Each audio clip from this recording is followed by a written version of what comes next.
Welcome to our channel. Today we how to authorize with Evernote using device authorization, full guide step by step clearly. To begin the device authorization process with Evernote, first, ensure you have the Evernote app installed on your device. Open the Evernote app on your device. If you already have an Evernote account, select the option to sign in.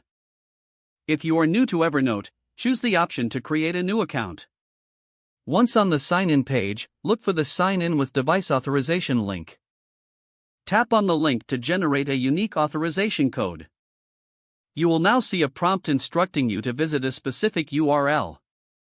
Open a web browser on your computer or another device. Type in the given URL and hit Enter.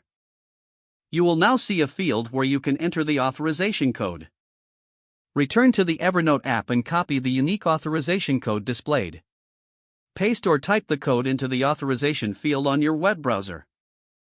Once you have entered the code, click the button to authorize the device.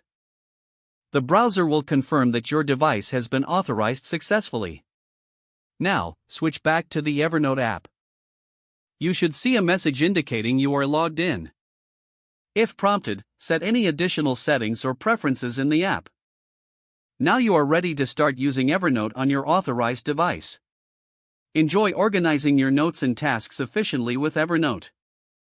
If the page does not load, refresh the browser or try again in a private or incognito window. Make sure you are using the correct email address, then retype it carefully to avoid small typos. If your password is not accepted, use the reset option and create a new strong password you can remember. Check your spam folder for verification or security emails, then complete any requested confirmation steps. Enable two-factor authentication if available to improve account security and reduce unauthorized access risk. After signing in, review your profile details so your contact information and settings are accurate and current. If you see an error message, note it down and try again after restarting your device and internet connection.